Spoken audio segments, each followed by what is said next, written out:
what, guys? You can connect the second controller and then two gamers can play. Alright, let's start. And yeah, some few other games like WWF and really some PS2 classics. So what I did, guys, I'm gonna show you how to turn your Samsung Galaxy S22 Ultra to a PlayStation 2 device.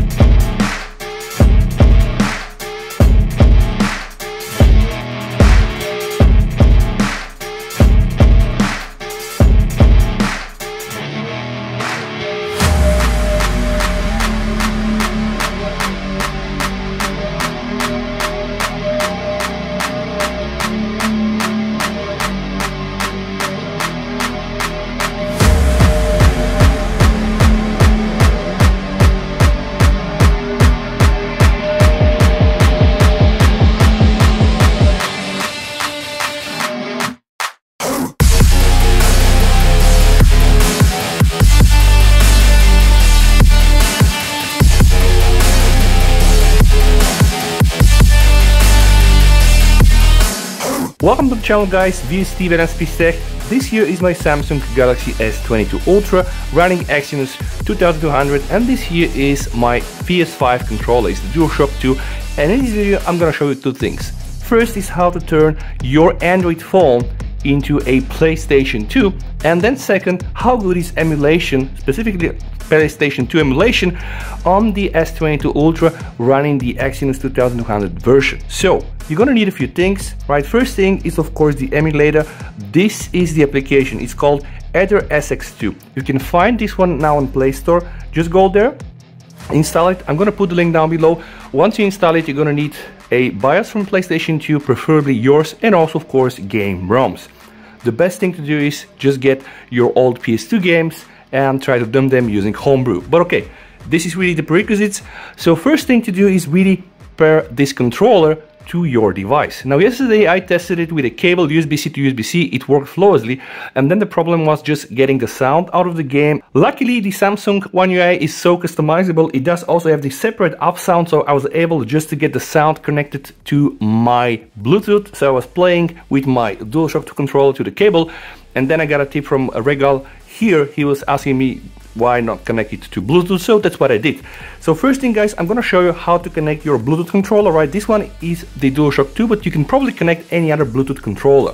Okay, so the first thing to do on a PlayStation 5 controller, you need to get rid of the player indicator to get it into a pairing mode. So how does this work? You just need to press the PS5 button, okay? Once the player light is turned off, you need to hold the create button, okay? Keep holding, and then also hold the PS5 button. So the controller is going to get into the pairing mode. It will start to blink like this. See, there it is blinking. Okay, next step, we just enter our Bluetooth menu and we go to the wireless controller, and then we need to pair it. Okay, as simple as that. Once you pair it, the player light is gonna get active. Now I have installed the AetherSX2, and I'm gonna, guys, show you some of the games that I downloaded. So I have Capcom versus SNK, the Mark of Millennium. I have the Need for Speed. I have the Devil May Cry. I have the God of War 2. I have the Golden Axe, which is not the original version. I have the TMNT Smash Up, and also WWE SmackDown. Okay, and this is going to be pretty much the second part of the video, just seeing how good Exynos 2200 is on emulation. And the first thing I'm gonna start is of course God of War 2, because this is one of the best game ever made on the PlayStation 2, and probably not only, it's probably one of the best games in the series. Once you get all your games there, right, you just need to press, and then boom, you can take the phone in the hand. And now I'm gonna show you guys how to turn on some of the settings and the controllers. Game will start loading, right? You can just see now I'm able to control it with the controller. If you don't have a Bluetooth controller, you can also of course use some touch controllers. So one time go back into the settings, I'm gonna go here and I'm gonna go to touchscreen, and then, guys, I'm going to enable the single analog pad. Returning to the game, you see, will create a control for me, and you can pretty much play it into that way. Now, guys, I need to show you some of the very important settings from the emulator. Right, for each of the games, you're going to be able to save the state, right? And I'm going to show you a loaded state. You can just save the game whatever you want. When you go to the cogwheel, guys, there are several options. You have general options, you have system options, graphics, audio, memory cards, the game list, the BIOS, and some advanced options. And you need to play and tweak some of the options for some of the games to just make sure to get the better results. And I'm going to show you. From the general settings, guys, I'm able to show the VPS. This is going to be the video frames or VSyncs. So you're going to see here the frames that I'm getting. And I'm also able to show the resolution. I'm going to explain what is important. Then for the system, guys, usually the first options are the one to manipulate the e-cycle rate, underclocking, and the e-cycle skip, but also plenty of other options. You can check this. There is plenty of information around the internet specifically for the games, what options to be used. Then in the graphics, one of the most important options is the GPU renderer. For example, when I'm playing the God of War 2 with the OpenGL, it's not really so good. I have some artifacts I'm going to show you. That's why I'm choosing Vulkan. And this is here probably one of the best options. You have the upscale multiplier, and let me just show you what it does. If I go to one native, here we have 512 by 448, which is pretty much the native PS2 resolution. But when I go inside the system, guys, I am able to bump this up and get some upscaling. See, I am now using 1024 by 896. So guys, this is really how it works. Here you're going to see the frame rates, and now I'm going to demonstrate some gameplay to you. Right, so what I'm going to do right now, guys, I'm not going to start a new game. I'm going to go inside my options. Once you have paired your wireless controller, guys, you need to enable it. How does this work? Go inside the settings, go here to the controllers, right? What I'm going to do right now, I am going to disable my touchscreen control, and in port 1, guys, you should click controller type and you should click on DualShock, right? You can also modify, guys, the vibration. This is really, really crazy, right? So vibration, everything will really work. And now what I'm going to show you, guys, I'm going to go here and I'm going to click load state, because like I told you, I played those games yesterday to test them up front and I saved myself. So I'm going to load this save and just demonstrate you some of the gameplay. It's really incredible, guys, what you can do with a modern smartphone, Android smartphone. Alright, now let's start some gameplay. And by the way, I have some heavy vibration. See here. See? It's really insane, guys. Even the vibration do work. So this here is the God of War 2, okay? One of the best games ever made on the PlayStation, and probably one of the best games made at all. It's really insane the things that they can do. As you can just see, guys, I have 24-30 frames per second, which is not that bad at all. It is still very, very playable. You need to have in mind that this game really is very graphically intensive. Although, of course, is an old game. And it's also emulation, guys. So I'm just thinking, right, that the phone is performing quite nice for this type of activities. If I press the create button, I'm gonna be able to go to the options. So let's say I don't want to play with the vibration, guys, because it's too intense. You can tweak it, of course, but if you want to cut it off, vibration set to off. You know, it all works really like a pretty normal PlayStation 2. I mean, how awesome is this? Let me just try to show you some more from the graphics. This here is where the real fun starts, and you can just see it's absolutely playable, right? No issue at all. Let me show you something, it's interesting. See? God of War 2. How can you exit the game? Just like this. Right now, if you want to save your state, guys, just click save state and you can just save your progress on this slot. This will really operate like a proper PlayStation with the memory cards at all. If you want to exit the game, just choose exit the games and you're there. This emulator has crazy options. You can use patch code, you can just use some hacks on the game, so you can really do a lot of things. Okay, let's start with the next game that I've chosen for you, Capcom vs SNK2 Mark of the Millennium. Also one of my favorite PS2 games ever. It's really booting like a proper console. This here works as your start button, so just press start. By the way, you can just see the frame rate here is really better than the God of War 2, because this game is, yeah, it's also 3D, but it's using some sprites, it's not like a full 3D. I get almost like 60 FPS here. Press the start button again. Choose your player and then begin the slaughter. Almost 60 FPS, guys. It's really fun that you can do these things, you know, on your Android smartphone. If you have an iPhone, yeah, well, it's not so easy. Okay, let me show the gameplay here. This battle is about to explode. As you can see, guys, it's totally playable. There are no lags whatsoever.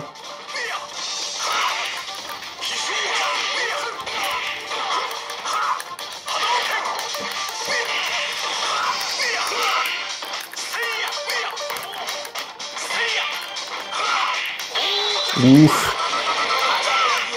If I want to save my state, how does it work? One more time. Go inside the settings, guys. Go to save state. You have a quick save, and then you have some save slots. Again, also remember, you can always play with the system settings.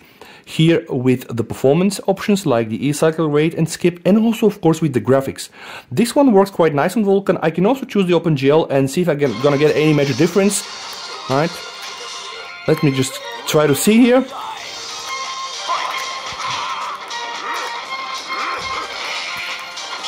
Honestly, I'm even not able to see the frame rate right now, but it just works so nice, so I'm really not complaining at all. I mean, for emulation purposes, it's absolutely enough, guys.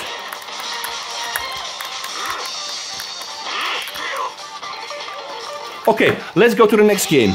The next thing I want to show you was also one of my favorites. It's the smash up Teenage Mutant Hero Turtles. Yeah, okay. Ubisoft, who would have thought? They also did PlayStation 2 games. Here you can see the frame rate, the vertical and G1. It is what it is, guys. I'm also using here 2x upscale. Okay, I'm just skipping the introduction. Oh, I'm gonna fight versus Michelangelo. This is gonna be exciting. Yeah, I think he's gonna kick my butt.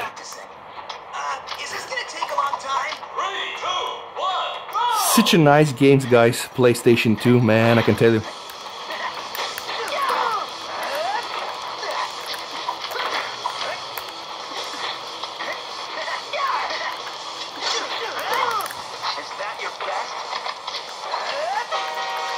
This one, all-time favorite, WWE SmackDown vs. Raw, 2011, guys. I think one of the last games made for PS2. The graphics here is so good, guys. It really looks like almost like a modern game. Let me just show you what I mean. I did some videos, guys, on the game optimizing service controversy, off and on, etc. I, for now, have closed this page until Samsung releases, let's say, updated driver, etc. I think it's clear.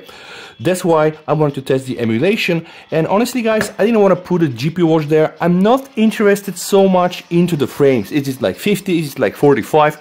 I'm interested basically in one thing only. Is it playable or not playable? Okay. Right now, from what I see, for my requirements, PlayStation 2 games on a S22 Ultra, absolutely playable. But let me show you guys this game. You're gonna love this game. And by the way, I tested most of those games also on my PC, running the Xeon 5760 with the NVIDIA RTX 2060 Super that I have, and it was pretty much the same, alright? So I think in terms of emulation, the AetherSX2 is really fantastic. People with other phones, other chipsets do also get crazy results. So you don't need really to have like the latest Android phone, right? Check around. There are really a lot of topics also on Reddit in terms of compatibility, and the most important takes settings. Each game is prone to some settings. There's really settings optimized for each game that, you know, if you are very keen to play at optimal frame rate, go check on Reddit, check on YouTube. There are thousands of YouTube videos also, and yeah, you can just get the best out of it. Okay, let's just start the fight here. All right. Wow, talk about athletic. Uh-oh. See here. And the big red machine is on a destructive warpath. Jay is just building momentum. Look at this. It's been an incredible night so far, and King, we still have a to go. Yes, the Need for Speed ProStreet. Let me show you the gameplay, and then we can wrap it up.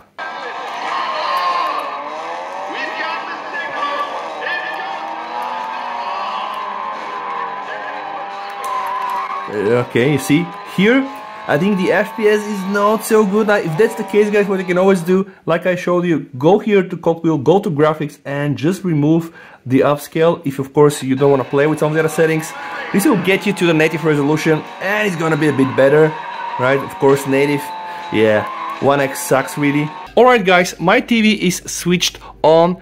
Alright, sadly I'm not able to use like the stock Samsung custom because I don't have Mirrorcast, but what I'm using, guys, I'm using this all mirror screen mirror, and from that one I can connect to the Chromecast of my TV. So start recording or casting, okay. I will now connect to my TV, and yeah, although not ideal, I think it will still, you know, just show you guys all the options. So I'm gonna leave the phone for a while in front of TV, and I'm gonna play on the TV casting so that you can just see how it works. Alright guys, now the Devil May Cry PlayStation 2 game running on my S22 Ultra using the AetherSX2 emulator, casted on my 50-inch TV, and I'm using here the PlayStation 5 DualShock 2 controller to play the game. And you know what? Yep, I know. It is playable, guys, it is playable. So imagine the things that you can do with this. It will not be perfect all the time, but hey, you know what? For fun and for free, Yep, this probably guarantees you some nice time, because the PlayStation 2 games, specifically the exclusive ones, there are some really very epic games. And of course I had to show you also God of War 2, right? PlayStation classic game, running on a 50-inch TV, guys, played on a Samsung Galaxy S22 Ultra, using the Exynos 2200, which honestly right now I think it's quite playable. Now on the big screen I can just see the frame rate, guys. I get 2023, but you know what? I don't really care. For me that's playable. Now I know there are going to be a lot of haters saying, yeah, you know, it's not good and you can buy a 200 Xiaomi phone and play better. You know what? Just do this. Just go buy yourself whatever, guys, you want. I mean, the idea really is to have fun. So if you can have fun with a device that is 200 euro or 500 euro, I mean, it's very, very good. I'm happy for you, right? Right now, if somebody asks me, you know, can you do this on an Exynos 2200? I'll say, yeah, why not? I mean, you can. Because right now, guys, just have in mind, I am using the phone to emulate the game. I'm also streaming it, you know, wirelessly on my TV, and it's still playable. I mean, what more do you want? I'm also using a PlayStation 5 DualShock controller connected to the phone, so I mean, it's good as it gets, right? And you know what, guys? You can connect a second controller, and then two gamers can play. All right, let's start. Hadouken! Hadouken! Huh? So guys, I really hope that you have enjoyed this video. If that's the case, don't forget to check out the AetherSX2 emulator, link down below into the video description. Don't forget to please like the video, subscribe to the channel, guys. Please, you and your family stay safe. Have a nice rest of the day. Have fun. And VST over and... Bye, bye, bye, bye, bye. And bye, bye, bye, bye, bye.